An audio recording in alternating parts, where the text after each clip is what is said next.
جب ایک لڑکی کسی لڑکے کے ساتھ اتنے قریبی رشتے میں بنتی ہے پھر اس کی کیا فیلنگز ہوتی ہیں آپ کیسے سمجھ سکتی ہیں؟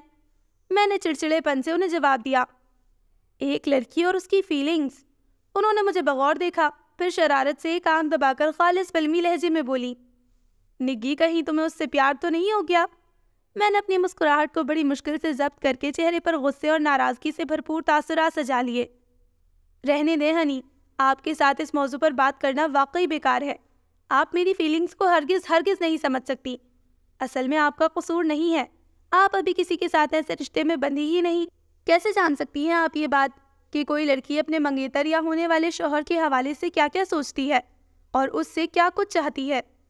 میں نے بظاہر سادہ سے لہجے میں ان پر ایک بے رحمانہ تبصرہ کیا۔ اپنے ان بے رحمانہ اور ظالمانہ جملوں پر میں نے خود کو دل ہی دل میں ڈھیر ساری شاباش دی۔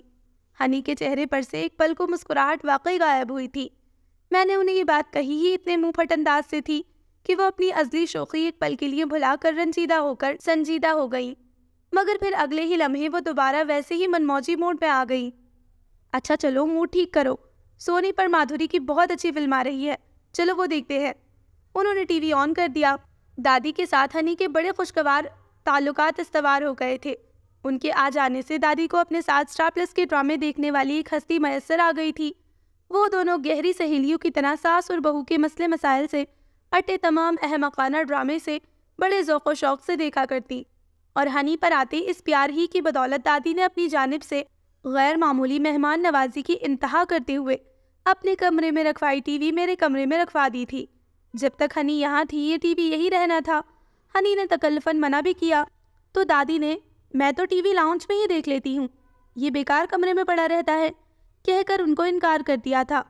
ہنی کے سوا یہ سلوک کسی اور کے ساتھ ہوا ہوتا تو میں جل بھن کر کباب ہو جاتی۔ میں کبھی کچھ کہتی تو انہیں لگتا کہ مجھے بوڑھی دادی کی کمرے میں رکھی ٹی وی اور دوسری سہولیات کھٹکتی ہیں۔ ایک تو یہ اچھا سلوک ہنی کے ساتھ ہو رہا تھا، اوپر سے خوشی کی بات یہ تھی کہ مستقبل کی ساس بہو کے درمیان پہلے سے ہی خوشگوار تعلقات قائم ہو رہے تھے۔ جب یہ رشتہ دادی کے سامنے پیش ہوگا تو کیونکہ ہنی ان کی بہو کی چھوٹی بہن ہے، یہ کہہ کر دادی اسے مسترد نہیں کر پائیں گی۔ مجھے اپنے خیالی بلاؤ پر ہنسی آ رہی تھی۔ ابھی یہ سب کتنی دور کی باتیں تھی۔ آئیے ڈاکٹر نگار۔ میں ڈاکٹر چاچو کے کمرے میں آئی تو انہوں نے شوخی اور شرارت سے میرا استقبال کیا۔ ہم دوستوں نے میڈیکل کالج میں ایڈمیشن ہو جانے سے پہلے ہی ایک دوسرے کو ڈاکٹر ثنا، ڈاکٹر بیلا، ڈاکٹر ہیرا اور ڈاکٹر نگار وغیرہ وغیرہ کہنا شروع کر دیا تھا۔ اور کوئی ابھی ہمیں ڈاکٹر نہیں مان رہا تو چلو ہم خود کو آپس میں ایک دوسرے کو عزت دے سکتے ہیں۔ یہ طرز تخاطب ایک بار ڈاکٹر چاچو کے کانوں میں پڑ گیا تھا اور تب سے وہ مجھے اس نام سے چھیڑنے لگے تھے۔ کیا ہوا جو ڈاکٹر صاحبہ کو ابھی سوائے بی پی چیک کرنے کے جو میڈیکل کالج میں داخلے سے پہلے ہی ڈاکٹر چاچو سے سیکھا تھا اور کچھ نہیں آتا تھی تو میں مستقبل کی ڈاکٹر ہی نا۔ ڈاکٹر چاچو مجھے آپ سے ایک کام تھا۔ میں ان کے پاس آ گئی۔ وہ اس وقت عابدہ پروین کو سن رہے تھے اور ہاتھ میں ان کے اسلامک آرکیٹیکچر پر کوئی کتاب تھی۔ میرے ذہن میں اس منظر کو دیکھ کر ہنی آنے لگی جن سے میں ابھی شاہ رخ اور رتک روشن کی اس سال ریلیز ہونے والی تمام موویز کی تفصیلات سن کر آئی تھی۔ ڈاکٹر چاچو کتاب بند کر کے پوری طرح میری طرف متوجہ ہو چکے تھے۔ اگر آپ اپنے پاس رکھی موویز کی سی ڈیز میں سے مجھے ایک دو دے دیں تو۔ میرے کان کیا سن رہے ہیں؟ انہوں نے حیرت سے میری بات کاٹتے ہوئے کہا۔ میرے ذوق کا انہیں بہت اچھی طرح اندازہ تھا۔ مجھے اپنے لیے نہیں ہنی کے لیے چاہیے۔ وہ بیچاری یہاں آ کر اتنی بور ہو رہی ہیں، اب ان کی مطلب کی موویز تو صرف آپ ہی کے پاس مل سکتی ہیں۔ میں نے اپنی شکل پر ڈھیر ساری معصومیت اور مجبوری طاری کی۔ ڈاکٹر چاچو اپنی دنیا میں مگن رہنے والے انسان تھے۔ انہیں ہنی کے بارے میں سوائے اس بات کی کہ وہ ان کی بھابھی کی چھوٹی بہن ہے اور کچھ نہیں معلوم تھا۔ پھر وہ تعلیم حاصل کرنے کی غرض سے کئی سال ملک سے باہر رہے تھے، اس لیے وہ ہنی کے بارے میں اور ہنی ان کے بارے میں کچھ خاص نہیں جانتے تھے۔ میں ان دونوں کے بارے میں جو کچھ بھی کہہ دیتی اس پر انہیں فوراً یقین آ جانا تھا۔ اچھا یہ آواز تمہارے کمرے سے آ رہی ہے؟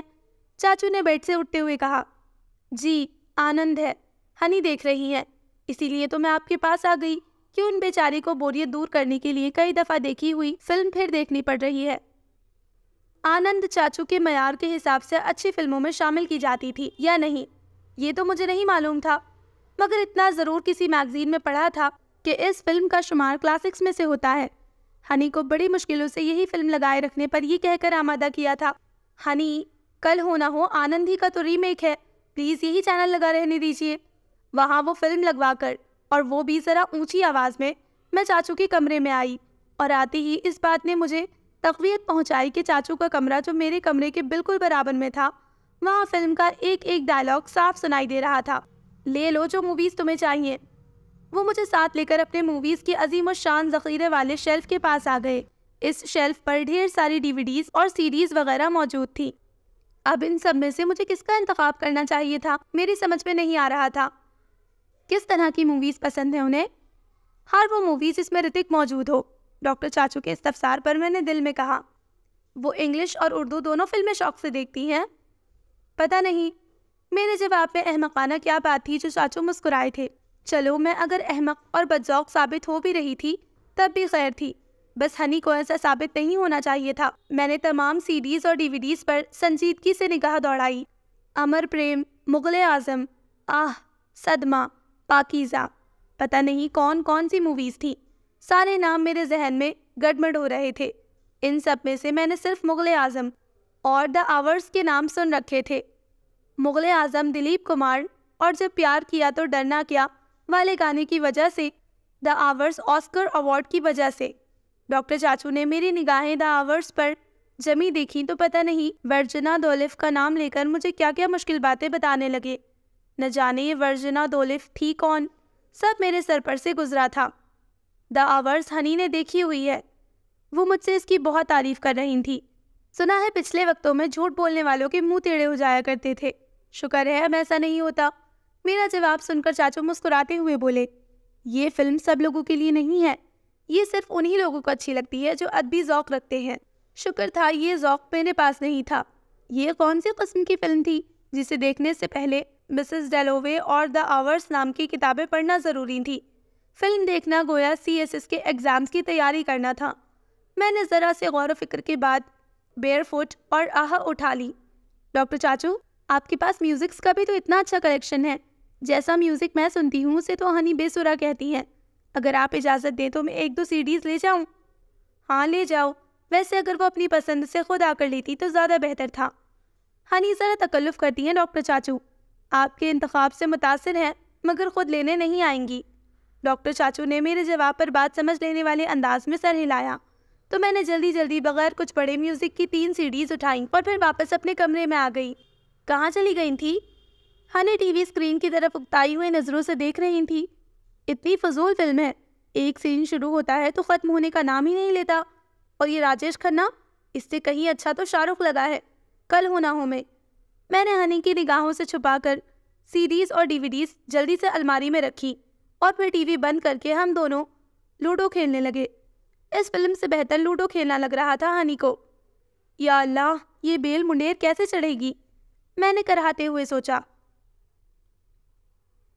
میں اسٹور میں کوئی کتاب ڈھونڈنے نہیں گھسی تھی، مجھے تو وہاں صفائی کرنے کے لیے بھیجا گیا تھا، بلکہ دھکیلا گیا تھا۔ وہاں جانا حکم حاکم تھا اور میں بیچاری حکم ماننے پر مجبور۔ میری چھٹی کا بہترین مصرف امی کو یہ نظر آتا کہ مجھ معصوم سے اسٹور کی صفائی کروا لی جائے۔ کباڑ خانہ بنا کر رکھا ہوا ہے، اگر وہ اسٹور روم ہے تو اس کا یہ مطلب تو نہیں کہ وہاں پاؤں رکھنے کی جگہ بھی نہ چھوڑی جائے۔ اسٹور تو اسٹور ہی ہوتا ہے، ڈرائنگ روم تو نہیں۔ پتہ نہیں ہمارے اسٹور کے معائنے کے لیے کس کی تشریف آنے والی تھی جو وہاں کی صفائی ازحد ضروری تھی۔ امی کا صفائی ستھرائی کا یہ جنون اور کسی کے لیے تو نہیں، اکثر میرے ہی لیے مصیبت لے کر آتا تھا۔ ہماری امی کو آپ جالا اسپیشلسٹ بھی کہہ سکتے ہیں، جالے صاف کرنے میں انہوں نے واقعی PhD کر رکھا ہے۔ ایسی جگہوں پر وہ گھستی اور جالے برآمد کر لاتی ہیں جہاں عام آدمی کی نگاہ تک نہیں پہنچ سکتی۔ حالانکہ ابا نے گھر میں 3 ماسیاں رکھی ہوئی ہیں، ان میں سے ایک تو صرف صبح سے شام تک اسی لیے رکھی گئی ہے، پھر اوپر کے اور گھر سے باہر کے کام کرنے کے لیے ایک لڑکا الگ ہے۔ ان سب کے باوجود امی کی تشفی اپنے ہاتھوں ہی سے صفائی کرتے ہوتی ہے۔ دادی تک کو ان کے صفائی کے جنون سے ہول اٹھتے تھے۔ جن کونوں میں گھستی ہوں وہاں کوئی نوکر گھس سکتا ہے؟ اگر میں تھوڑے دنوں کے لیے بھی کہیں چلی جاؤں کیڑے پڑ جائیں گے۔ میں نے صفائی کا بہانہ بناتے ہوئے اس کام سے بچنے کی کوشش کی تو امی نے مجھے آڑے ہاتھوں لیا اور یوں مجھے اسٹور میں آتے ہی بنی۔ وہیں صفائی کے دوران مجھے بہت ساری کتابیں بڑے خستہ حالوں میں اور بے ترتیبی سے ایک کے اوپر ایک رکھی ملی۔ اس کا مطلب ہے دادی ابا کی کتابوں کے شوق کے بارے میں صحیح بتاتی تھیں۔ وہ ابا کی کتابیں تھیں اور بڑے دکھ بھرے لہجے میں مجھ سے کہہ رہی تھیں، کبھی ہم بھی پڑھے جاتے تھے، شیلفوں میں بسائے جاتے تھے۔ میں نے ڈاکٹر چاچو کی کتابوں کا مستقبل سوچا۔ یار بے ضرر سا ہی تو شوق ہے چاچو کا۔ ہنی سے کہوں گی اس معاملے میں امی کی بہن ہونے کا ثبوت مت دیجیے گا۔ ان کتابوں کو دیکھتے ہوئے میرے ذہن میں ایک دوسری بات اور آئی تو میں نے ان میں سے ایک نسبتاً اچھی حالت میں موجود کتاب اٹھا لی۔ وہ تھامس ہارڈی کی تھی۔ میں اس رائٹر کے بارے میں سرے سے کچھ بھی نہیں جانتی تھی، پر یہ ابا کا کلیکشن تھا، یقیناً اچھی ہی کتاب ہوگی۔ میں اس ناول کو صفائی کے بعد اپنے ساتھ اٹھا لائی تھی۔ ڈاکٹر چاچو لنچ کرنے گھر آیا کرتے تھے، مگر یہ آمد قدرے تاخیر سے ہوتی اور ہم گھر کے افراد لنچ کر چکے ہوتے تھے اور جنہیں قیلولہ فرمانا ہوتا تھا وہ سو بھی چکے ہوتے تھے۔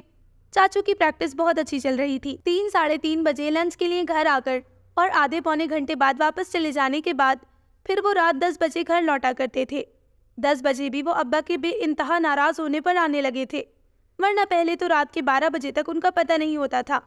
ابا نے انہیں ڈانٹتے ہوئے کہا تھا، کوئی ضرورت نہیں پیسے کے پیچھے اس طرح بھاگنے کی کہ اپنی صحت تک کو برباد کر ڈالو۔ تمہارے دوسرے کولیگز ایسا کرتے ہیں تو انہیں کرنے دو۔ تمہارے پاس تمہارے اپنے لیے اور تمہارے گھر والوں کے لیے وقت نہ ہو تو پھر فائدہ ہے ایسی محنت اور خواری کا۔ امی چاچو کو لنچ دینے کے لیے جاگی ہوتی تھی۔ امی آپ لیٹ جائیں، ڈاکٹر چاچو کو کھانا میں دے دوں گی۔ میرے نیک پروین اور اچھی بیٹی بننے والی اس ادا پر امی نے کافی حیرت سے مجھے دیکھا اور پھر سر ہلاتے ہوئے اپنے کمرے میں چلی گئیں۔ میں لاؤنج میں بے چینی سے ڈاکٹر چاچو کا انتظار کر رہی تھی۔ ہارڈی کا ناول میں نے سینٹر ٹیبل پر الٹا کر کے اس انداز سے رکھا ہوا تھا جیسے کوئی اسے پڑھتے پڑھتے کسی کام سے اٹھ گیا ہو۔ السلام علیکم ڈاکٹر چاچو۔ اللہ اللہ کر کے ان کی آمد ہو ہی گئی تھی۔ آپ ہاتھ منہ دھو لیں، میں آپ کے لیے کھانا لے کر آتی ہوں۔ انہوں نے مسکراتے ہوئے میرے سلام کا جواب دیا تو میں نے جھٹ یہ بات کہی۔ میں کھانے کی ٹرے لے کر لاؤنج میں آئی تو وہ فریش ہو کر آ چکے تھے اور اب صوفے پر بیٹھی تھے۔ سائڈ ٹیبل پر رکھا میگزین انہوں نے اٹھا کر دیکھنا شروع کیا ہوا تھا۔ ایک تو چاچو بھی نہ بس۔ سائڈ میں رکھا میگزین انہیں نظر آ گیا، آنکھوں کے عین سامنے رکھی کتاب دکھائی نہیں دے رہی۔ کیا پکا ہے؟ انہوں نے کھانے کی خوشبو کو انجوائے کرتے ہوئے ڈشوں کے ڈھکن اٹھانے شروع کیے۔ کوفتے۔ واہ بھائی مزہ آ گیا۔ بھابھی بیگم کے ہاتھوں کی کوفتے بھوک نہ بھی ہو تو بھی کھانے کو جی چاہنے لگتا ہے۔ چاچو کوفتوں کے باؤل سے نگاہ ہٹا کر پلیز سامنے بھی تو دیکھے۔ کوفتوں کی قصیدہ خوانی ہوتے دیکھ کر میرا دل فریادی ہو رہا تھا۔ خود سے میں اس بارے میں کوئی بات شروع کرنا نہیں چاہتی تھی اور چاچو تھے کہ انہیں اس ایک ناول کے سوا وہاں سب کچھ نظر آ رہا تھا۔ ارے یہ کیا ہے؟ ہارڈی کا ناول؟ یہ کون پڑھ رہا تھا؟ آخر کار میری مشکل آسان ہو ہی گئی تھی۔ نوالا منہ میں لے جاتا ان کا ہاتھ مارے حیرت کے اپنی جگہ پر ہی رک گیا تھا۔ ان کا حیرت سے گنگ ہو جانا اپنی جگہ بجا تھا۔ اس گھر میں ان کے علاوہ کتابوں کا شوقین کون پیدا ہو گیا؟ یہ ناول؟ میں نے حیران نظر آنے کی بھرپور ایکٹنگ کی، ایسے جیسے میں نے بھی اسے ابھی ہی دیکھا ہو۔ ہاں یاد آیا، یہ ہنی پڑھ رہی تھی نا رات میں یہاں بیٹھ کر۔ اصل میں لائٹ مجھے ڈسٹرب کر رہی تھی اور ہنی کو رات میں کچھ پڑھے بغیر نیند نہیں آتی، اس لیے وہ کتاب لے کر یہاں آ گئی تھی۔ اگر کہیں اداکاری کا مقابلہ ہو تو میرا خیال ہے میں اس میں اول پوزیشن حاصل کر لوں گی۔ ڈاکٹر چاچو کو یہ جواب دیتے ہوئے میرے ذہن میں ہنی آ رہی تھی، جنہوں نے رات میرے ساتھ اسپائڈر مین دیکھی تھی اور جو یقیناً میری ہی طرح تھامس ہارڈی نام کے ان صاحب سے ناواقف ہی ہوں گی۔ 1895 میں چھپا تھا۔ یہ ناول ہارڈی کا آخری ناول ہے۔ تب کے مغرب کی قدریں اب سے بہت مختلف تھیں، اسی لیے اس زمانے میں اس ناول پر بہت تنقید ہوئی تھی، بہت شور مچا تھا، کافی برا بھلا کہا گیا تھا، اور اس بے تحاشا تنقید کا اثر تھا کہ ہارڈی نے آئندہ فکشن لکھنے سے انکار کر دیا تھا۔ چاچو روانی سے بولتے بولتے چپ ہوئے، پھر میری طرف دیکھ کر ہنستے ہوئے کہنے لگے، رہنے دو، میں غلط جگہ غلط بات کرنا شروع ہو گیا۔ چاچو سے غلط جگہ غلط بات ہونے لگی تھی تو کیا ہوا، کم از کم میں نے صحیح جگہ صحیح بات کر دی تھی۔ پرسوں رات جو میں ہنی کا نام لے کر فلمیں اور گانے ان سے لائی تھی، انہوں نے ہی ہنی کا امیج چاچو کی نظروں میں زبردست بنا دیا تھا۔ مزید اب یہ ناول، اس نے تو اس امیج کو 4 چاند لگا دیے ہوں گے، اور پھر سب کچھ اتنی ہوشیاری سے کیا کہ اس میں مکاری کا گمان تک نہ ہو۔ فلم اور میوزک کی VCDs اور CDs کا چاچو پر اچھا اثر پڑا۔ یہ میں نے یوں جان لیا تھا کہ ہنی کو آئے 10 دن ہو چکے تھے، اور ان تمام دنوں میں چاچو نے ان سے سلام دعا اور انتہائی رسمی قسم کی خیریت سے آگے بڑھ کر کوئی بات نہیں کی تھی۔ ان دونوں کی ملاقات بھی اکثر صرف ناشتے اور ڈنر کی ٹیبل پر ہوا کرتی تھی۔ مگر کل رات کھانے کے دوران چاچو نے ہنی سے "آپ ٹھیک ہیں؟ خیریت سے ہیں?" سے ہٹ کر ان کی جاب کے حوالے سے کافی تفصیلی گفتگو کی۔ یہ ایک شعبہ ایسا تھا جس میں ہنی کی قابلیت میں کچھ شبہ نہیں تھا۔ انہوں نے پبلک ایڈمنسٹریشن میں ماسٹرز کر رکھا تھا اور ایک بہت ہی بڑے ادارے میں کافی اونچی پوسٹ پر فائز تھی۔ ڈھیر سارے لوگ تو ان کے ماتحت کام کرتے اور ان کے آگے پیچھے پھرتے تھے۔ چاچو ان کی جاب اور پوسٹ سے خاصے امپریس نظر آئے تھے، مگر اس سے پہلے جن بے شمار لڑکیوں سے انہوں نے شادی سے انکار کیا تھا، گھاس تو وہ بیچاری بھی نہیں کھودا کرتی تھی اور نہ ہی ان میں سے کسی نے چنے دے کر ڈگریاں حاصل کی تھی۔ جاب سے ہٹ کر جب وہ ہنی سے فلموں، کتابوں اور میوزک والے موضوعات پر گفتگو کریں گے، پھر کیا ہوگا؟ چاچو کی توجہ میں نے ہنی کی طرف مبذول تو کروا دی تھی، مگر آنے والے وقت کا سوچ کر پریشان بھی ہو رہی تھی۔ ہنی اور میں بیوٹی سیلون آئے ہوئے تھے۔ وہ اپنی لکس پر بہت توجہ دیتی تھی، ہیئر سٹائل، میک اپ، لباس، جولری، وہ ہر چیز کا بہت دھیان رکھتی۔ تھوڑے تھوڑے دنوں بعد وہ اپنے بالوں کا رنگ اور ان کی کٹنگ کا انداز تبدیل کرواتی رہتی، اور سب سے بڑی خوبی کی بات یہ تھی کہ یہ تمام تبدیلیاں ان پر ہمیشہ اچھی لگا کرتی۔ آج وہ اپنے سٹیپس میں کٹے بالوں کو شارٹ کروانے اور ان میں اسٹریٹننگ کروانے آئی تھی۔ مجھے تو ابھی صرف اتنی اجازت تھی کہ میں بالوں کی ٹرمنگ کروا لوں یا پھر کلینزنگ کروا لوں، باقی تھریڈنگ، ویکسنگ سب ابھی مجھ پر حرام تھا۔ جمعہ 8 دن ہوئے ہیں میڈیکل کالج میں پہنچے، ابھی سے یہ سب کچھ شروع کیا تو شکل پر پکا پن آ جائے گا، ساری معصومیت ختم ہو جائے گی، ہر کام عمر کے ساتھ اچھا لگتا ہے۔ یہ ہماری امی کا فرمان تھا، بتایا تھا نا میں نے۔ امی موقع محل کے حساب سے میری چھوٹائی بڑائی میں تبدیلی کرتی رہتی تھی۔ تازہ ہربل فیشل لینے اور بالوں کو خوبصورت سا سٹائل دلوانے کے بعد جب ہنی میرے ساتھ سیلون سے باہر نکلی تو کچھ اترا کر پوچھنے لگی، "کیسی لگ رہی ہوں میں نگی؟" میں اتنی دیر سے ان کی خوبصورتی اور نزاکت پر غور کرتی انہیں دل میں سرائے جا رہی تھی، مگر زبان سے اس وقت میں کچھ اور بولنے کے موڈ میں تھی۔ "اچھی تو لگ رہی ہیں ہنی، پر کیا فائدہ اس خوبصورتی کا؟ آپ کے پاس آپ کی اس خوبصورت سی تبدیلی کو سراہنے والا کوئی ہے ہی نہیں۔ میں آپ کی طرح بے تحاشا خوبصورت نہیں، پھر بھی جب کبھی مجھے ایسا لگتا ہے کہ کوئی رنگ یا کوئی لباس مجھ پر اچھا نہیں لگ رہا تو دل چاہتا ہے علی میری تعریف کرے، اور جب وہ تعریف نہیں کرتا تو مجھے بہت دکھ ہوتا ہے۔ آپ کا بھی دل نہیں چاہتا ہنی کہ کوئی آپ کو سراہے، آپ کی خوبصورتی کی تعریف کرے؟ مجھے حیرت ہوتی ہے آپ پر، عورتیں اپنی تعریف سننے کے لیے ہی تو اتنا بناؤ سنگار کرتی ہیں، اور آپ کی تعریف بہت سے بہت میں کر دوں گی، امی کر دیں گی، کل آفس میں آپ کی فیمیل کولیگز کر دیں گی کہ میل کولیگز کو تو آپ نے زیادہ بے تکلف ہونے نہیں دیا۔ میں نے بظاہر بہت سادہ اور عام سے انداز میں ان کی بات کا جواب دیا اور پھر ان کا جواب جاننے کی کوشش کیے بغیر گاڑی کی طرف بڑھی۔ ہنی ایک پل کو وہیں کھڑی رہ گئی تھی۔ میں پچھلے کئی دنوں سے ان کی دکھتی رگ پر اسی طرح ہاتھ رکھا کرتی تھی، وقتاً فوقتاً باتوں میں بڑے دل دکھانے والے انداز میں اسی طرح کی باتیں ان سے کہتی، ان کے سامنے جان بوجھ کر علی کا ذکر چھیڑتی۔ وہ مجھے نظر انداز کیوں کرتا ہے؟ مجھے کبھی کوئی گفٹ کیوں نہیں لا کر دیتا؟ کبھی کوئی فون کال کیوں نہیں کرتا؟ جیسی باتیں کرتی، اور جب وہ میرا مذاق اڑاتے ہوئے غیر سنجیدگی سے کوئی تبصرہ کرنے لگتی تو میں انہیں، آپ کیسے سمجھ سکتی ہیں ان احساسات کو؟ آپ کو کیا پتہ ان فیلنگز کا؟ آپ کسی کی منگیتر ہے نہ بیوی، آپ کیسے جان سکتی ہیں اس رشتے کے حوالے سے پیدا ہونے والی کیفیت کو؟ کبھی کسی نے آپ سے کمٹمنٹ کی ہوتی یا کبھی آپ نے کسی سے محبت کی ہوتی، پھر آپ محبت اور کمٹمنٹ کے معنی سمجھ سکتی تھی، جیسے جملے کہتی، اور وہ بظاہر ہنستے ہوئے میرے ان جملوں کا کوئی غیر سنجیدہ سا ہی جواب دے دیا کرتی، پر میں ان کی آنکھوں میں پھیلی ناگواری کا احساس دیکھ لیا کرتی تھی۔ میں ان سے یہ بات اتنے منہ پھٹ اور بدلحاظ انداز میں کہتی، ایسے جیسے وہ اس قابل ہی نہیں کہ کوئی ان سے محبت کر سکے، اور میرا یہ دل دکھانے والا انداز بڑا کاری اور کامیاب وار کر رہا تھا۔ جو کام نانی اور امی کی ڈانٹ ڈپٹ، غصہ، ناراضگی اور برہمی نہیں کر پائی تھی، وہ کام میرا غیر محسوس انداز میں کرنے والا طنز، آپ اس قابل ہی نہیں کہ کوئی آپ سے محبت کرے، بڑی کامیابی سے کر رہا تھا۔ نانی اور امی کو وہ زج کرتی تھی اور میں انہیں زج کر رہی تھی، وہ بھی اس طرح کہ وہ بیچاری کھل کر اپنے غصے اور ناگواری کا اظہار تک نہیں کر سکتی تھی۔ ان سے 14 سال چھوٹی ان کی بھانجی انہیں یہ بتایا کرتی تھی کہ کوئی کمی تو یقیناً ان میں ہے، تبھی تو کبھی کسی نے ان سے محبت نہیں کی، ورنہ شادیاں تو بہت سے لوگ نہیں کرتے، مگر ان کی زندگی میں کبھی نہ کبھی کہیں نہ کہیں کوئی ایسا ضرور آیا ہوتا ہے جس نے انہیں ان کے بہت خاص اور بہت حسین ہونے کا احساس دلایا ہوتا ہے، جس نے ان سے محبت کی ہوتی ہے۔ ہنی بس آپ 10 منٹ انتظار کریں، مجھے کمپیوٹر پر تھوڑا سا کام ہے۔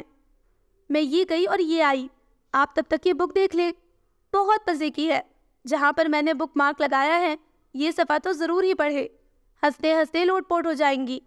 ہنی اور میں روز کی طرح واک کے لیے جانے کا ارادہ رکھتے تھے کہ میں نے انہیں اپنے ایک اسائنمنٹ سے متعلق کام کا حوالہ دے کر کچھ دیر رکنے کو کہا تھا۔ ہٹاؤ اس کتاب وتاب کو، میں تب تک ٹی وی دیکھ لیتی ہوں۔ وہ ٹی وی آن کر کے میرے سارے پروگرام کو چوپٹ کرنے کا ارادہ رکھتی تھی۔ کچھ بھی نہیں آ رہا ٹی وی پر، سارے چینلز خراب آ رہے ہیں اور اسٹار پلس تو سرے سے لگ ہی نہیں رہا۔ یا اللہ، کہیں ہنی اٹھ کر چیک ہی نہ کر لیں۔ میں نے دعا مانگی۔ شکر تھا انہیں میری زبان پر اعتبار تھا۔ میرے جھوٹ کو سچ مان کر وہ واقعی مشتاق احمد یوسفی کی زرگشت، جو میں نے انہیں اسٹور والے خزانے میں سے ہی لا کر دی تھی، دیکھنے لگی۔ ڈاکٹر چاچو کے آنے کا ٹائم ہو چکا تھا پر وہ ابھی تک نہیں آئے تھے۔ اتنا اچھا ماحول میں نے ترتیب دیا ہے، وہ بھی بڑی مشکلوں سے۔ چاچو پلیز جلدی آ جائیں۔ ہنی لاؤنج پہ ایک کتاب ہاتھ میں لیے بیٹھی ہیں۔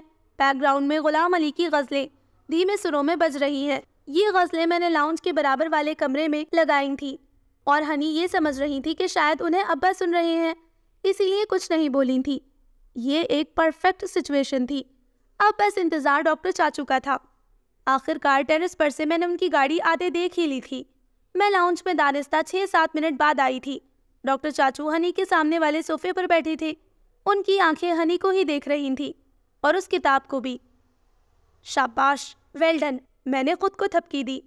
سلام دعا اور خیر و عافیت یقیناً ان کے درمیان ہو چکی تھی، کیونکہ اب چاچو سے کسی اور موضوع پر وہ بات کر رہی تھی۔ ڈاکٹر چاچو، ہم لوگ تو کھانا کھا چکے، اگر آپ کھائیں گے تو آپ کے لیے میں یہی کھانا لے آؤں؟ میں اتنے رومانٹک سین کو اتنی جلدی ختم نہیں کروانا چاہتی تھی۔ کھانا تو میں بھی کھا کر آیا ہوں۔ ہاں، اگر تمہارا مہمان نوازی کا موڈ ہے تو ایک کپ چائے پلا دو۔ ہنی، آپ کے لیے بھی لے کر آؤں؟ چائے کی تو وہ ازہر شوقین تھی۔ گہری نیند سے اٹھ کر بھی اگر انہیں چائے کا پوچھا جاتا وہ تب بھی انکار نہ کرتی۔ پہلی مرتبہ میں کچن میں بڑی خوشی خوشی گئی۔ 3 کپ چائے لے کر میں لاؤنج میں آئی۔ میں اس خوبصورت سچویشن میں ہڈی بننا نہیں چاہتی تھی، مگر ہنی سے ڈر بھی تو لگتا تھا۔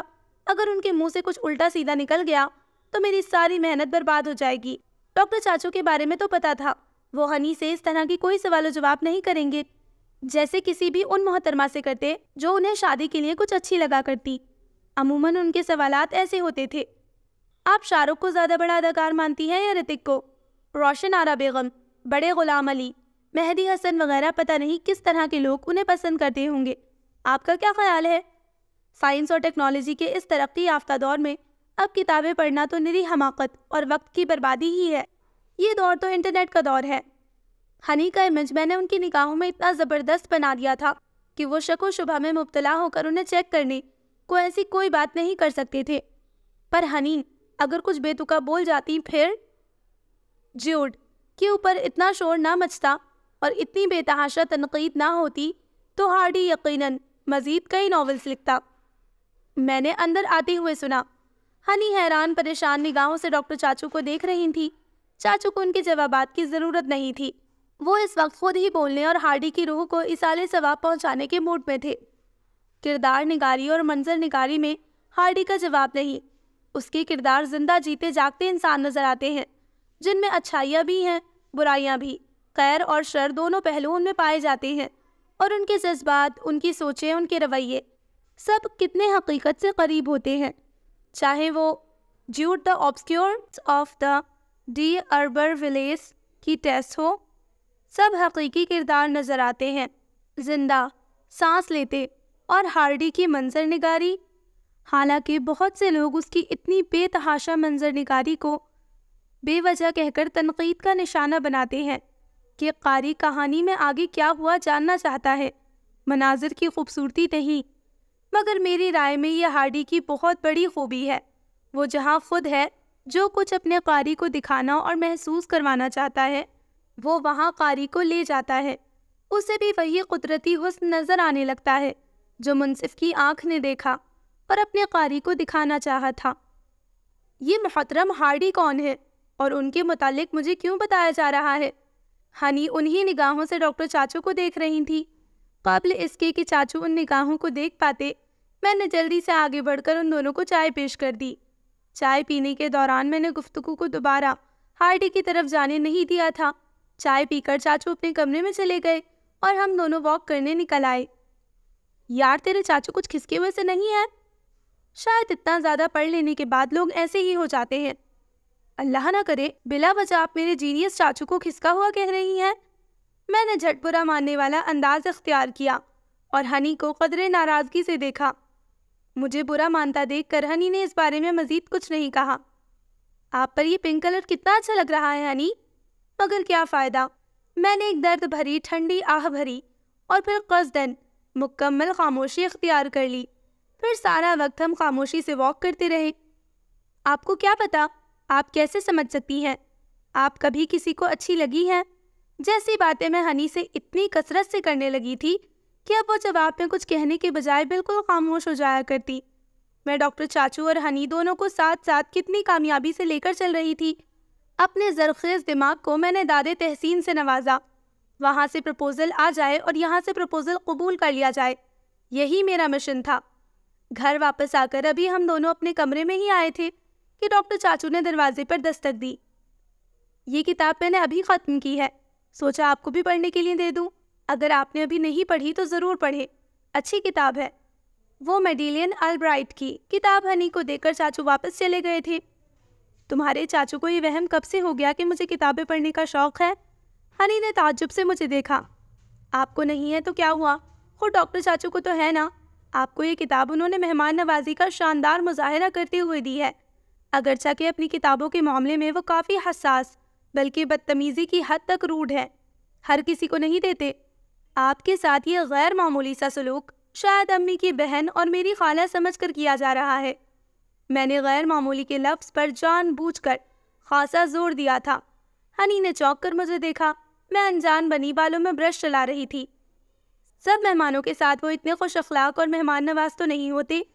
پچھلے مہینے ابا اور ڈاکٹر چاچو کی ایک کزن امریکہ سے آئی تھی۔ پورے 2 مہینے وہ ہمارے گھر میں رہی اور جاتے وقت ڈاکٹر چاچو سے اس بات پر بہت ناراض ہو کر گئی کہ انہوں نے انہیں بالکل بھی وقت نہیں دیا۔ میں نے بستر پر آ کر لیٹتے ہوئے قدرے لاپرواہ اور بے نیاز سے لہجے میں جملہ کہا اور پھر کروٹ بدل کر سونے کے لیے لیٹ گئی۔ جس غیر معمولی خوش اخلاقی کا احساس میں ہنی کو دلوانا چاہ رہی تھی، چاچو نے اگلے ہی روز اس کو مزید کنفرم کر دیا تھا۔ میں نے بالکل آخری لمحوں میں ہنی اور ڈاکٹر چاچو کے ساتھ جانے سے معذرت کر لی تھی۔ ثنا کا فون آیا تھا بھی، کل ڈاکٹر عزیز کا ٹیسٹ ہے۔ میں 2 دن سے کالج نہیں جا رہی تھی، مجھے پتہ ہی نہیں تھا۔ میرے اتنے شاندار اور بروقت بہانے نے، جو کہ میں نے پہلے ہی سوچا ہوا تھا، ہنی کے تمام اعتراضات کو بیک جنبش قلم رد کر دیا۔ میں اکیلی جاؤں، کیسا لگے گا نگی؟ انہوں نے ہچکچاتے ہوئے مجھ سے کہا۔ کیسا لگے گا کیا؟ یہ دعوت دی تو بنیادی طور پر ڈاکٹر چاچو نے آپ کو ہی تھی، مجھے تو یوں ہی اخلاقاً شامل کر لیا تھا۔ مہمان تو آپ ہیں نا ہمارے گھر پر، اور چاچو شام غزل کے ٹکٹس آپ ہی کی وجہ سے لائے ہیں۔ مجھ سے اور امی سے 2-3 روز پہلے کہہ رہے تھے کہ ہانیہ ہمارے گھر مہمان ہے اور ہم میں سے کوئی بھی انہیں کہیں پر بھی لے کر نہیں گیا۔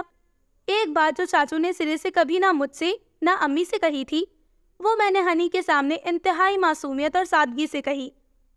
ویسے چاچو نے یہ بات کہی نہیں تو کیا ہوا، لائے تو وہ واقعی یہ ٹکٹس ہنی کی ہی وجہ سے تھے۔ گھر والے اور ہنی اس بات پر خود نہ چونکے، اس لیے وہ 2 کے بجائے 3 ٹکٹس لے کر آئے تھے۔ پی سی میں ایک شام فیض کے نام منائی جا رہی ہے۔ نینا ثانی اور نیرہ نور فیض کی غزلیں اور نظمیں گائیں گی۔ میں نے وہاں کے ٹکٹس منگوائے ہیں۔ ہانیہ آپ چلیں گی؟ نگار تم بھی چلو۔ ڈاکٹر چاچو نے رات کھانے کے دوران مجھ سے اور ہنی سے یہ بات کہی۔ میں تو واقعی تو پھیلی ہی تھی۔ چاچو جانتے تھے کہ غزلوں کا اور میرا سرے سے کوئی واسطہ نہیں، پھر بھی مجبوراً انہیں سب کی حیرتوں کا منہ بند رکھنے کے لیے مجھے بھی شامل کرنا پڑا تھا۔ اس وقت میں نے بڑے زور و شور سے گردن ہلا کر اقرار کیا تھا، اور آج جب جانے کے لیے ڈاکٹر چاچو اور ہنی بھی تیار ہو چکے تھے اور خود میں بھی کپڑے بدل چکی تھی، تب بڑی مجبوری والی شکل بنا کر یہ عذر پیش کر دیا تھا۔ ہنی چاچو کے ساتھ اکیلے جاتے ہوئے ہچکچا رہی تھی۔ یہ ہچکچاہٹ اس بات کی واضح ثبوت تھی کہ وہ جانا تو چاہتی ہیں۔ تھی نہ حیرت کی بات، ہنی اور غزلیں سننے کے لیے جانا۔ واقعی اس دنیا میں کچھ بھی ہو سکتا ہے، یعنی امید کی جا سکتی تھی کہ ہنی آنے والے وقت میں ایک لنگور ڈاکٹر چاچو کے لیے اور بھی کافی کچھ کرنے کے لیے تیار ہو جائیں گی۔ ابا نے مداخلت کر کے اس پروگرام کو کینسل ہونے سے روک دیا تھا۔ نگی نہیں جا رہی تو تم لوگ کیوں اپنا پروگرام خراب کر رہے ہو؟ جب پروگرام بنایا ہے تو جاؤ۔ ابا کے اصرار نے ہنی کو جانے پر آمادہ کر دیا اور چاچو کے چہرے پر سے اس فکر کو بھی دور کر دیا کہ کہیں ہنی جانے سے معذرت نہ کر لے۔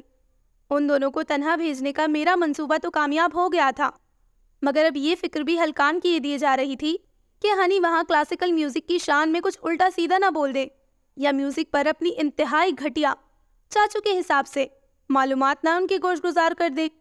کلاسیکل میوزک پر ہنی کی معلومات صفر تھی اور اس کے بارے میں ان کے خیالات ضبط تحریر میں لائے جانے کے لائق نہیں، اور اگر جو چاچو کو ان کی کسی بات سے شک ہو گیا کہ فلموں، کتابوں اور میوزک کے معاملوں میں وہ کس قسم کا ذوق رکھتی ہیں، تو میری اتنے دنوں کی محنت پر پانی پھر جائے گا۔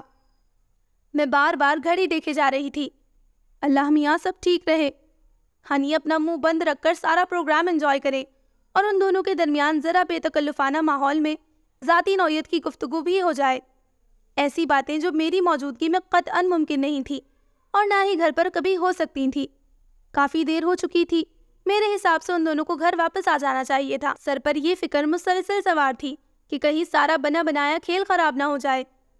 اسی فکر میں مبتلا ہو کر میں نے ہنی کو ان کے موبائل پر کال کرنے کا فیصلہ کیا، پتہ تو چلے وہ دونوں اس وقت کہاں پر ہیں اور آیا سب کچھ ٹھیک ہے بھی یا نہیں۔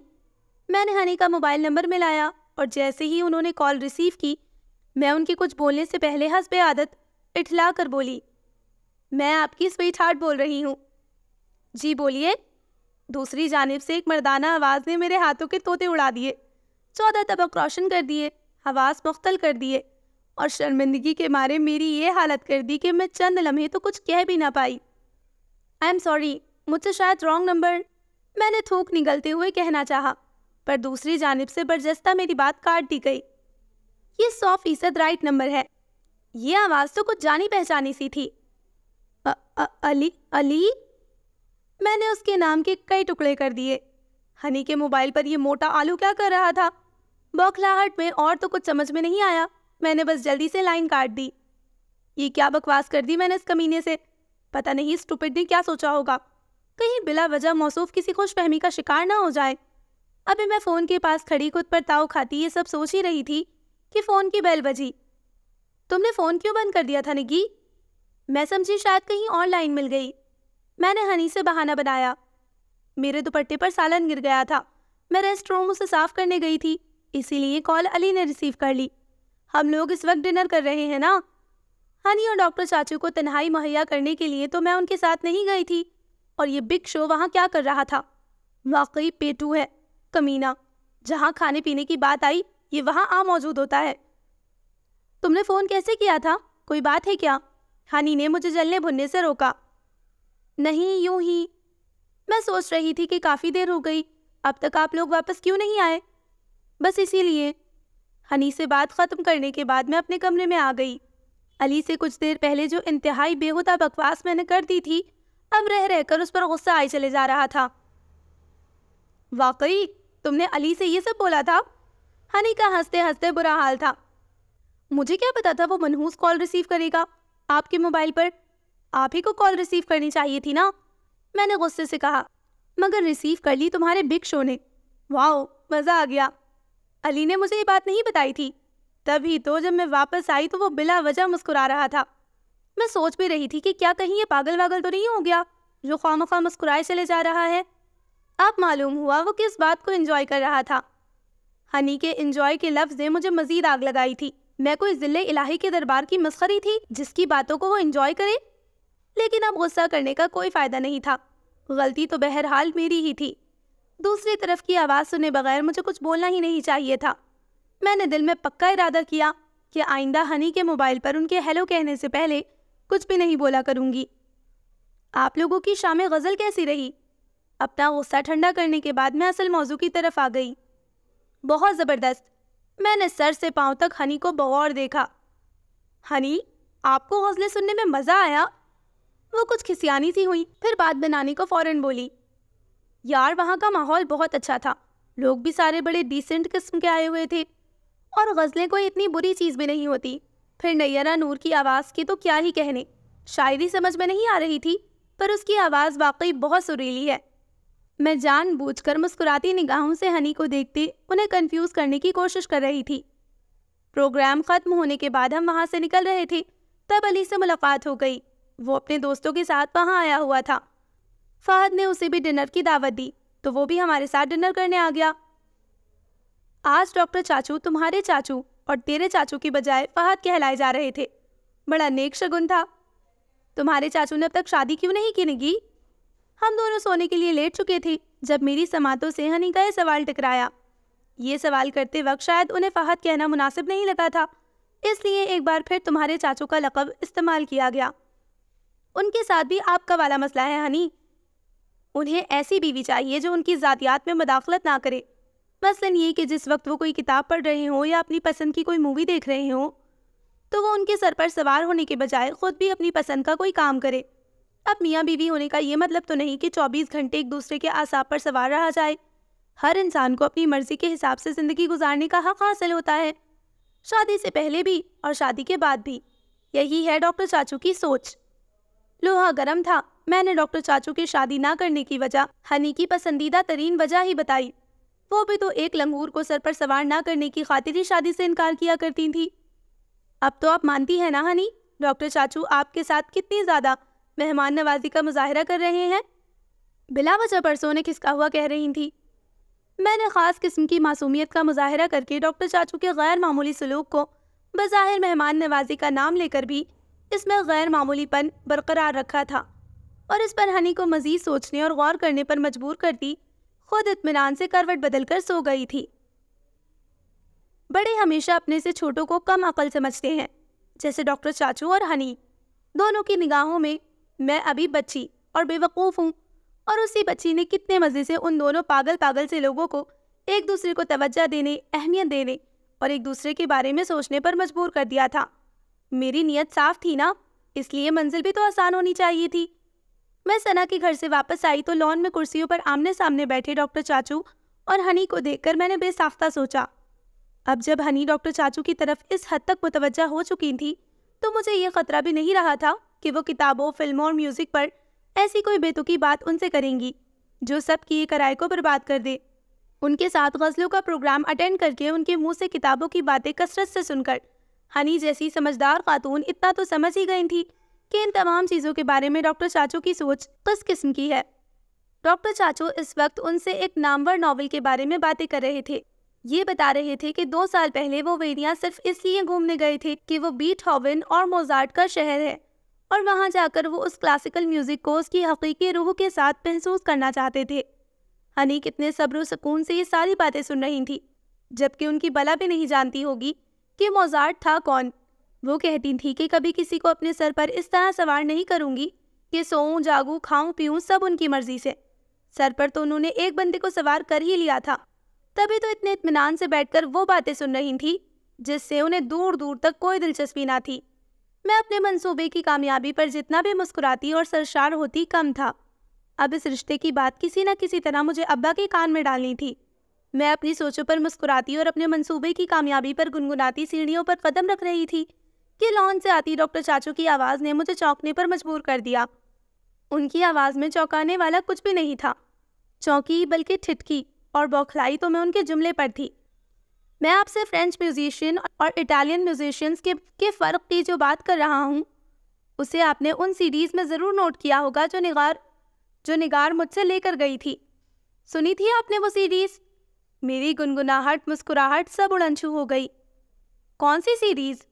میں نے دھک دھک کرتے دل کے ساتھ ہنی کا متحیر سا استفسار سنا۔ نگار لے کر گئی تھی نا مجھ سے، آپ کے لیے۔ میرے لیے؟ کب؟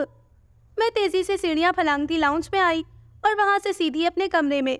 اپنے جس منصوبے کی کامیابی کا ابھی چند لمحے پہلے میں جشن منا رہی تھی، اس کا بھانڈا اتنی بری طرح پھوٹا تھا کہ میرا دل رونے کو چاہ رہا تھا۔ کاش اس روز چاچو کے سامنے ہنی کا امپریشن جمانے کو میوزک والی سیڈیز نہ لائی ہوتی۔ چاچو جیسے بھلکڑ مہینہ بھر پرانی اس بات کو اس وقت تک یاد کریں گے، ایسا تو میں نے سوچا ہی نہیں تھا۔ کمرے میں منہ چھپا کر لیٹی میں ڈاکٹر چاچو اور ہنی کے ہاتھوں اپنی متوقع شامت کے متعلق سوچ رہی تھی۔ جب بات کھلے گی پھر تو ایک ایک کر کے ساری باتیں کھلیں گی۔ زرگشت، ہارڈی، غلام علی، آنند، بیئر فوٹ، شام غزل، میری ہر بات ان دونوں کے حساب سے تو میں نے سیدھا انہیں بے وقوف بنایا تھا، اور اس پر میرا کیا حشر ہونے والا تھا؟ ذرا دیر کو اپنی ذہانت اور چالاکی پر غرور کیا کیا تھا، اللہ نے اس غرور کی فوراً سزا بھی دے دی۔ میں رات تک کمرے میں چھپی رہی۔ ہنی کمرے میں ابھی تک نہیں آئی تھی اور اس چیز نے مجھے مزید پریشان کر دیا تھا۔ ڈاکٹر چاچو آپ کو بلا رہے ہیں بچوں۔ پہلوز کے اس پیغام نے میرے پیروں تلے سے زمین نکال دی تھی۔ ڈاکٹر چاچو نے کبھی بھی مجھ پر غصہ نہیں کیا تھا اور آج شاید انہوں نے مجھ پر بہت زیادہ ناراض ہونا تھا۔ جی ڈاکٹر چاچو۔ کب تک چھپ کر بیٹھ سکتی تھی؟ مجھے ان کا سامنا تو کرنا ہی تھا۔ آئیے آئیے، تشریف لائیے، آپ ہی کا انتظار تھا۔ ڈاکٹر چاچو نے طنزیہ لہجے اور نگاہوں کے ساتھ میرا استقبال کیا۔ وہ اس وقت اپنی اسٹڈی میں تھے اور ان کی برابر والی کرسی پر ہنی بھی بیٹھی تھی، خشمگی نگاہوں سے مجھے گھور رہی تھی۔ ہنی اور ڈاکٹر چاچو کو ناراض کرنے کے لیے تو میں نے یہ سب نہیں کیا تھا، مگر اب اپنی صفائی کس طرح پیش کروں؟ سنا ہے آپ بہت بڑی ہو گئی ہیں، اتنی بڑی کہ اپنے بڑوں کے ساتھ انتہائی بےہودہ مذاق بڑی آسانی سے کر لیتی ہیں، بغیر کسی گھبراہٹ اور پریشانی کے۔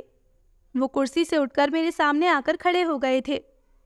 آپ کی پیاری ہنی کو رات میں کچھ پڑھے بغیر نیند نہیں آتی اور پڑھتی وہ لاؤنج میں آ کر ہے اور پھر اپنی کتاب اتفاقاً اکثر بھول بھی جاتی ہے۔ ڈاکٹر چاچو وہ میں پلیز، میں منمناتے اور گھگیاتے اپنی نیک نیتی ثابت کرنا چاہتی تھی، پر ڈر کے مارے منہ سے کوئی معقول بات نکل ہی نہیں رہی تھی۔ اپنے بڑوں کو اتنی مہارت سے بے وقوف بنا لیتی ہیں آپ کی اس سمارٹنس پر آپ کو سیلیوٹ کروں یا 21 توپوں کی سلامی پیش کروں؟ ڈاکٹر چاچو میں مانتی ہوں میں نے جھوٹ بولے، لیکن سچی میری نیت بالکل بری نہیں تھی، میں صرف یہ چاہتی تھی۔ آپ چاہتی تھی؟ یعنی اب ہم وہ کریں گے جو آپ چاہا کریں گی۔ ڈاکٹر چاچو نے طنزیہ انداز میں میری بات کاٹی، پھر گردن موڑ کر ہنی سے بولے، سنا آپ نے ہانیہ، ہمیں کیا کرنا ہے اب اس کا فیصلہ نگار ساجد صدیقی کیا کریں گی۔ میری آنکھوں میں آنسو آنے لگے تھے۔ وہ دونوں غصے سے گھورتے ہوئے مجھے اپنی صفائی کا موقع دے ہی نہیں رہے تھے۔ اب آپ یہاں سے تشریف لے جا سکتی ہیں، اور آئندہ اگر آپ کچھ چاہیں یا آپ کا کسی کو بے وقوف بنانے کو جی چاہے تو کوشش کیجیے گا وہ آپ کا ہم عمر اور ہم مرتبہ ہو۔ انہوں نے دروازے کی طرف انگلی اٹھاتے ہوئے مجھے کمرے سے نکل جانے کا حکم دیا تھا۔ میں مایوس اور غمزدہ سی اسٹڈی سے نکل آئی تھی۔ ہنی آپ تو میری فرینڈ ہے، پلیز آپ تو میری بات سنیں۔ وہ سونے کے لیے کمرے میں آئی تو میں ملتجی انداز میں ان کے ہاتھ پکڑ کر بولی، دوستی کا یہ مطلب نہیں ہوتا نگی کہ انسان رشتوں کا احترام ہی بھول جائے۔ نانی اور امی کی طرح میری بھی یہ خواہش تھی کہ آپ شادی کر لیں۔ ڈاکٹر چاچو ہر لحاظ سے آپ کے لیے بہترین لگے تھے مجھے، بس اتنی سی خواہش تھی کہ آپ کی ڈاکٹر چاچو سے شادی ہو جائے، آپ خالہ کے ساتھ ساتھ میری چاچی بھی بن جائیں اور ہمیشہ کے لیے ہمارے ہی ساتھ آ کر رہنے لگے۔ ہنی کے لیے میری وضاحتوں کی کوئی اہمیت نہیں تھی، وہ سونے کے لیے لیٹ گئی تھی۔ اگلے روز میری سالگرہ تھی اور یہ سالگرہ یقیناً میری اب تک کی زندگی کی سب سے بری سالگرہ تھی۔ ہنی مجھ سے خفا، ڈاکٹر چاچو مجھ سے ناراض، اور جو میرا خواب تھا ان دونوں کو ایک کروا دینے کا، وہ ریزہ ریزہ۔ کیا خاک اچھی لگتی اپنی سالگرہ؟ اب تو سوچا ہی نہیں جا سکتا تھا کہ ہنی اور ڈاکٹر چاچو وہ میرا خوابوں میں دیکھا جانے والا پاگل پاگل سا کپل بنائیں گے۔ باقی تمام لوگوں نے مجھے وش کیا تھا سوائے ہنی اور ڈاکٹر چاچو کے۔ میں اداسی سے بھرا دل لیے کالج آئی تو وہاں آسیہ میرا دل جلانے کو موجود تھی۔ دیکھو آج نگار کو کیا گفٹ ملتا ہے علی سے۔ اس وقت اس نے یہ ذکر کیوں نکالا تھا؟ میں کیا ہمارا پورا گروپ جانتا تھا۔ 15-20 روز پہلے گزری اپنی سالگرہ کا ذکر خیر کرنے کے لیے۔ میری سالگرہ پر تمہارے بھائی مجھے کالج سے میری پسند کے ہوٹل میں لنچ کرانے لے گئے تھے اور وہیں پر گفٹ میں یہ گولڈ کی چین بھی دی تھی۔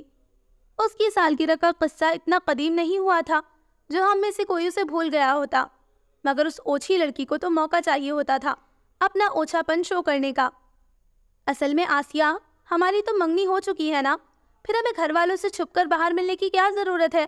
علی کو جو بھی گفٹ دینا ہوگا وہ مجھے گھر پر آ کر دے دے گا۔ میں نے بظاہر بہت مسکراتے ہوئے دوستانہ اور ہلکے پھلکے لہجے میں ایسی بات کہی تھی جس نے ظاہر ہے اسے آگ لگا دینی تھی۔ میری صاف گوئی پر اس کا منہ بن گیا تھا، مگر وہ مجھے فوراً کوئی جواب نہیں دے پائی تھی۔ آسیہ کو تو اپنی حاضر جوابی سے چپ کروا دیا تھا، مگر میں جانتی تھی کہ گفٹ تو دور رہا، وہ موٹو مجھے ہیپی برتھ ڈے تک نہیں بولے گا۔ جس بجھے دل سے میں کالج گئی تھی اس سے بھی زیادہ بجھے دل سے گھر واپس لوٹی۔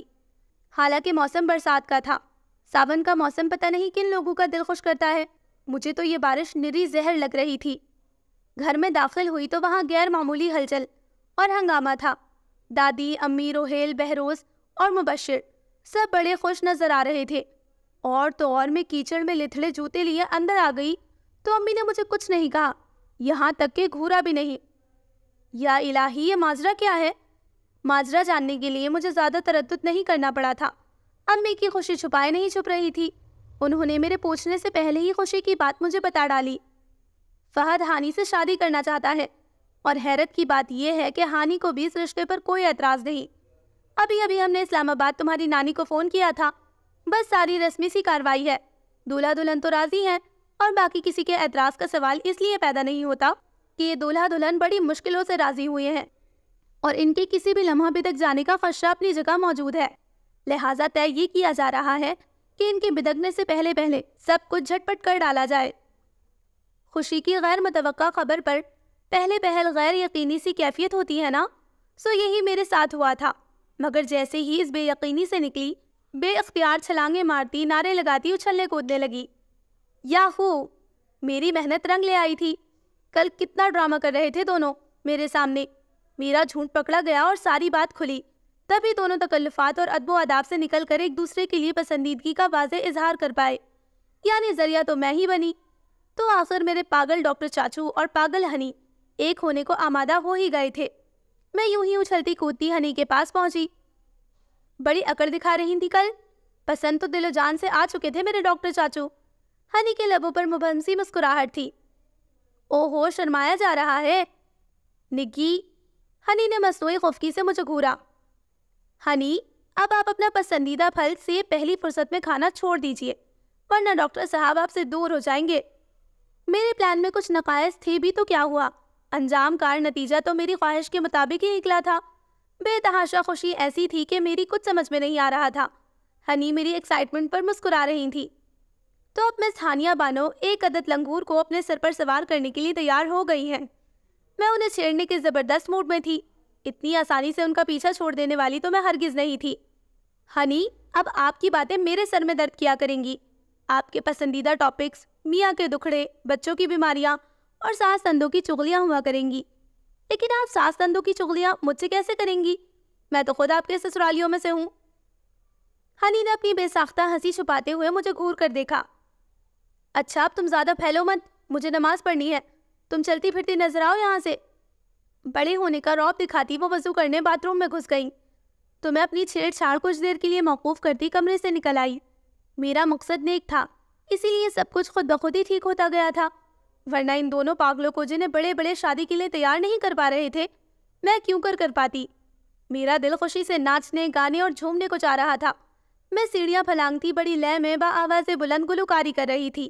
بھوک بھی ایک دم بہت زبردست لگی ہوئی تھی، اور یہ بھی یاد آنے لگا تھا کہ اس رمجھم برستے موسم میں امی لنچ کے لیے قیمہ بھرے پراٹھوں کا اہتمام کر رہی ہے۔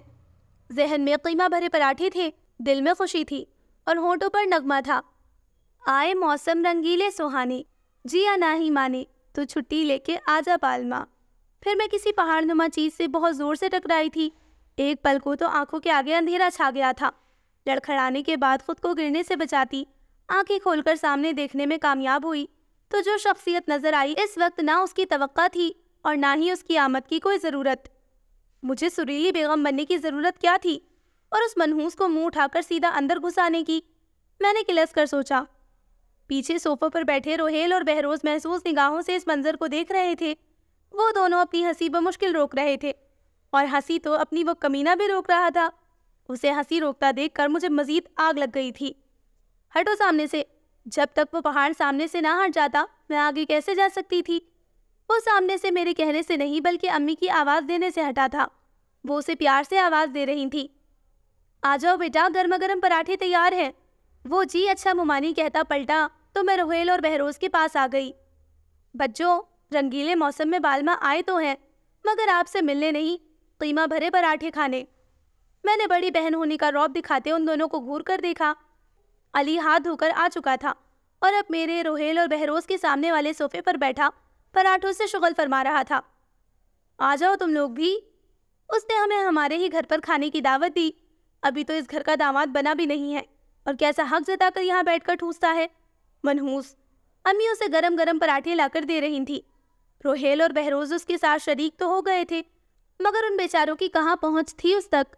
بہروز 1.5 پراٹھا کھا کر بس کر چکا تھا اور روہیل 2 پراٹھے کھا کر، اور وہ ہاتھی 1 2 3 3.5۔ مجھے گنتی کرتے کرتے گھبراہٹ ہونے لگی تھی۔ نگار تم بھی آ جاؤ، کیوں خواہ مخواہ نظر لگا رہی ہو؟ تم میری فکر مت کرو، میں کھا لوں گی، آخر میرے ابا کا گھر ہے۔ نظر لگانے والی بات نے مجھے چڑھایا تو میں نے اسے شرمندہ کرنے کو ابا کے لفظ پر خاصا زور ڈال کر جوابی حملہ کیا۔ وہ میری بات کا نوٹس لیے بغیر اطمینان سے پراٹھا کھاتا رہا۔ روہیل اور بہروز اس کے پاس ہی بیٹھ کر اب آم کھا رہے تھے۔ وہ نمکین کھا کر تو فارغ ہو لے، پھر میٹھے کی طرف آئے گا، اس کا مجھے یقین تھا۔ گیٹ پر بیل ہوئی تو میں دونوں بھائیوں کو آموں کے ساتھ مصروف دیکھ کر خود گیٹ پر گئی۔ بارش ذرا ہلکی ہوئی تھی مگر پوری طرح رکی نہیں تھی۔ ڈاکٹر زرنگار ساجد صدیقی یہی رہتی ہیں؟ سامنے کسی کوریئر سروس کا آدمی کھڑا تھا۔ جی میں ہی ہوں، یہ آپ کے لیے آیا ہے۔ میں ان پھولوں اور اس ڈبے کو، جس میں میرے حساب سے شاید کیک ہونا چاہیے تھا، تعجب سے دیکھتی یہ سوچ رہی تھی کہ ڈاکٹر نگار تو مجھے میری دوستیں اور کبھی کبھار چاچو کہتے ہیں۔ دوستیں ساری آج کالج میں وش کر چکی ہیں، گفٹ دے چکی ہیں، پھر کیا چاچو نے بھجوایا ہے یہ؟ میں نے دستخط کرنے کے بعد اپنے لیے آنے والی چیزیں وصول کی اور گیٹ بند کر کے جلدی سے پھولوں کے ساتھ لگا کارڈ کھولا۔ Happy birthday to my sweetheart, big show. میں بارش سے بچنے کے لیے لاؤنج کی سیڑھیوں پر آ گئی تھی اور وہیں کھڑے ہو کر میں نے کارڈ پڑھا تھا۔ شیشے کے اس پار مجھے بگ شو بالکل صاف نظر آ رہا تھا۔ پراٹھے کھا چکنے کے بعد اب آموں کے ساتھ انصاف کرتا ہوا اسے ہی کیسے پتا چلا میں اسے بگ شو کہتی ہوں؟ اگر اس نے سویٹ ہارٹ نہ لکھا ہوتا تو میں اپنے بھائیوں پر شک کرتی کہ ضرور یہ ان میں سے کسی کی شرارت ہے، مگر سویٹ ہارٹ والی بات صرف ہنی کو پتا تھی اور وہ بہرحال یہ حرکت نہیں کر سکتی تھی۔ میرا گفٹ جو انہوں نے آج مجھے دینا تھا میں ابھی کمرے میں رکھا ہوا دیکھا ہی تھی، اس کا مطلب ہے یہ واقعی اس نے بھیجا ہے۔ میں لاؤنج میں آئی، روہیل، بہروز اور دادی جو ابھی ابھی وہاں آ کر بیٹھی تھی، تینوں نے ایک ساتھ مجھے دیکھا جبکہ وہ آم کاٹنے اور کھانے میں مصروف تھا۔ او ہو پھول، کس نے بھیجے ہیں یہ پھول؟ پھولوں کا یہ بڑا سا گلدستہ چھپنے والی چیز ہی نہیں تھا، کوئی پوچھے کہ یہ کیا ہے تو چھپائے نہ بنے۔ چاچو کی صحبت کا اثر مجھے غالب بر وقت یاد آئے تھے۔ میں نے بگ شو کی طرف بغور دیکھا، وہ بے نیازی کی بھرپور اداکاری کرتا آموں کے ساتھ پہلے سے بھی زیادہ مگن ہو گیا تھا۔ بھیجا ہے کسی نے، میں نے یوں ہی کہا، گویا اسے چڑھانا چاہتی ہوں۔ دادی ہماری ماسی بشیرہ کے ساتھ باتیں کر رہی تھی، انہوں نے میری بات سنی نہیں تھی، ورنہ گھورتی ضرور۔ میں اٹھلاتی اور اتراتی اپنے کمرے میں آ گئی، پھولوں کو دیکھ ہی چکی تھی، اب ڈبہ کھول کر کیک دیکھ رہی تھی، ہارٹ شیپ کا اسٹرابیری کیک، اور اس پر بھی لکھا ہوا۔ پیٹو نے تحفے میں دیا بھی تو کیک ہی، کھانے پینے والا بندہ تحفے میں کھانے پینے کی ہی کوئی چیز دے سکتا تھا۔ میں یہ کیک گھر میں کسی کے ساتھ شیئر نہیں کر سکتی تھی کہ اس پر خاصا بولڈ اور غیر سنسیئر شدہ جملہ تحریر تھا۔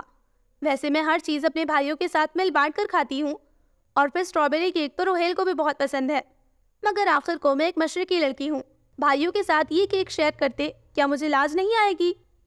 سوری روہیل، بہروز اور مبشر، بچوں کو یہ کیک اکیلے ہی کھانا پڑے گا۔ ارے یہ کیا ہے بھائی؟ ہنی کو کمرے میں نہ پا کر میں یہ سمجھی تھی کہ وہ نیچے جا چکی ہے، جبکہ وہ تو بالکنی میں تھی اور اب ایک دم ہی اندر آ گئی تھی۔ ہنی کی خیر ہے، انہیں کیک اور کارڈ دکھا لینے میں کوئی مذائقہ نہیں تھا، اور اگر ہوتا تب بھی وہ کون سا رک جاتی۔ وہ میرے کچھ کہنے سے پہلے ہی تیزی سے آگے آئیں، پہلے کیک کو دیکھا، پھر مجھے، پھر دوبارہ کیک کو، اس کے بعد پھولوں پر نظر پڑی تو جھٹ انہیں اٹھا لیا۔ میں اترائی ہوئی مسکراہٹ لیے انہیں کارڈ پڑھتا دیکھ رہی تھی۔ سویٹ ہارٹ بگ شو، وہ کھلکھلا کر ہنسی تھی۔ بہت مبارک ہونے کی، تیرے بگ شو نے آخر منگیتر ہونے کا حق ادا کر ہی دیا، ناحق دل برا کرتی تھی، دیکھو اس بیچارے کو تمہارا کتنا خیال ہے۔ ہنی اسے یہ کیسے معلوم ہو گیا کہ میں اسے بگ شو کہتی ہوں؟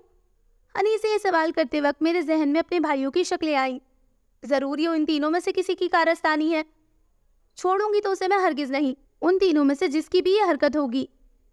ہاں واقعی سوچنے کی بات ہے، اسے کیسے معلوم ہو گیا؟ ہنی نے کیک کے اوپر لگی سرخ سرخ اسٹرابیری میں سے ایک اٹھا کر منہ میں رکھی۔ مجھے ان کے جملے اور معصومیت سے آنکھیں پٹپٹانے دونوں نے ایک دم ہی چونکایا تھا۔ ہنی، مجھے یقین کرنے میں تعمل تھا، آپ نے؟ انہوں نے دوسری اسٹرابیری اٹھا کر سرعت سے منہ میں رکھی اور پھر تیزی سے دروازے کی طرف جاتے ہوئے مجھ سے بولی، ہاں میں نے بتایا تھا اسے، کہ نگی تمہیں پیار سے بگ شو کہتی ہے. تمہارے بگ شو سے میری دوستی فون پر اس وقت ہو گئی تھی جب تمہارا رشتہ طے کر کے منگنی کا دن مقرر کیا گیا تھا. میں نے ہی اسے کراچی فون کیا تھا.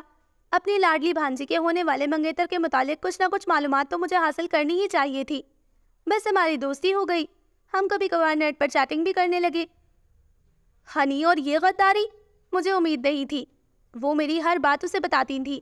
انہیں غصہ دلانے کو جو جو باتیں میں جان بوجھ کر کہا کرتی تھی وہ سب بھی. جب علی میری تعریف نہیں کرتا تو مجھے بہت دکھ ہوتا ہے. مجھے اپنا کہا ایک جملہ یاد آیا. میں نے ہنی کو گھورا اور وہ دروازہ کھول کر کھڑی مجھے شریر نگاہوں سے دیکھ رہی تھی. جب میں اپنے تئیں ہنی کو بے وقوف بنا رہی تھی تب وہ میری تمام باتیں منوان اس تک پہنچا رہی تھی. ہم دونوں میں سے کس نے کس کو بے وقوف بنایا پتہ نہیں چل رہا تھا.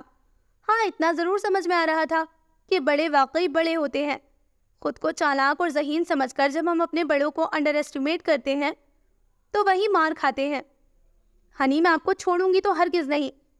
اس موٹے بھالو کو کتنی خوش فہمیوں میں مبتلا کر دیا آپ نے. میں دھمکی آمیز لہجے میں بولتی تیزی سے ان کی طرف بڑھی اور وہ بھاگتی ہوئی کمرے سے باہر. اب صورتحال کچھ یوں تھی کہ ہنی آگے تھی اور میں ان کے پیچھے، اور شاید چالاکی میں مجھے ہمیشہ ہنی سے پیچھے ہی رہنا تھا. انہیں سیڑھیاں اترتا دیکھ کر میں ہار مانتے ہوئے رک گئی. غصے سے زیادہ مجھے ہنی کی چالاکیوں پر ہنسی آنے لگی تھی. ساون کا جو موسم مجھے بہت برا لگ رہا تھا اسی موسم نے دل کو ایسا خوش کیا تھا کہ اس پر پیار آنے لگا تھا. ویسے موسم کے اس اچھے لگنے کا تعلق اپنے قصے سے زیادہ ہنی اور ڈاکٹر چاچو سے تھا. میرا دل ہنی اور ڈاکٹر چاچو کے لیے بے انتہا خوش تھا. اپنے قصے پر فی الحال میری زیادہ توجہ نہیں تھی. میں ہنی اور ڈاکٹر چاچو کے بارے میں سوچ رہی تھی. وہ دونوں ایک ساتھ کتنے اچھے لگیں گے. ہنی ویڈس ڈاکٹر چاچو، میں نے زیر لب کہا اور پھر مسکرا دی. یہ تو لو میرج تھی مگر اسے ارینج میں نے کیا تھا. کون کہتا ہے ارینج لو نہیں ہو سکتا؟ کم از کم میں نے تو یہ بات غلط ثابت کر کے دکھا دی تھی. یہ ارینج لو ہی تو ہوا تھا اور اسے ارینج کیا تھا میں نے، زر نگار ساجد صدیقی نے.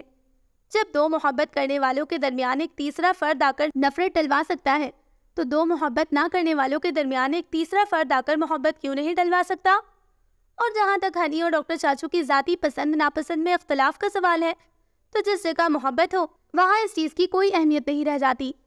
کچھ بعید نہیں کہ آنے والے برسوں میں ہنی ڈاکٹر چاچو کے ساتھ بیٹھ کر کلاسیکل میوزک انجوائے کرتی، ادبی کتب کا مطالعہ کرتی دکھائی دیتی، اور ڈاکٹر چاچو ہنی کے ساتھ بیٹھ کر انڈین سوپس اور انڈین موویز کو دیکھتے اور ان پر تبصرہ کرتے نظر آتے. محبت دراصل اسی شیئرنگ کا نام ہے. اگر کیمیائی زبان میں بات کریں تو محبت کو ویلنٹ بانڈ کی طرح ہوتی ہے. کو ویلنٹ بانڈ میں الیکٹرانز شیئر کیے جاتے ہیں اور لو بانڈ میں ایک دوسرے کے سکھ دکھ، پسند ناپسند سب کو شیئر کیا جاتا ہے. کبھی کبھی میں کچھ اچھی باتیں نہیں کر جاتی. آپ کو کیا لگتا ہے؟ So listeners, this was the end of the novel کچھ پاگل پاگل سے. اور یہ ناول سچ میں پاگل پاگل سے ہی تھا. کون کس کو بیوقوف بنا رہا تھا کچھ سمجھ ہی نہیں آیا. پہلے تو مجھے لگ رہا تھا کہ ہاں نگار ہی ان سب کو بیوقوف بنا رہی ہے، لیکن یار اس کے ساتھ بھی اینڈ میں پرینک ہو گیا. تو ٹھیک تھا، ناول بہت اچھا تھا، مجھے مزہ آیا پڑھ کر. ایک دم فنی سی اسٹوری تھی. اور فرحت اشتیاق کا یہ دوسرا ناول ہے جو میں نے اتنا فنی وے میں پڑھا ہے. مطلب لکھتی تو وہ ہمیشہ بہت سویٹ سا ہے بٹ نارملی وہ بہت بیلنس اسٹوری لکھتی ہیں جو ہمارے معاشرے کی، جو ہماری روزمرہ کی زندگی کی عکاسی کرتی نظر آتی ہے. بٹ ایک یہ ناول اور ایک ان کا ناول ہے تقریب کچھ تو بہر ملاقات، یہ دونوں ناول کافی فنی ہیں اور دونوں ہی اچھے ہیں. مجھے یہ ناول بھی پسند آیا. انشاءاللہ جلد ملتے ہیں کسی نئے ناول کے ساتھ. تب تک اپنا خیال رکھیں، دعاؤں میں یاد رکھیں. اللہ حافظ.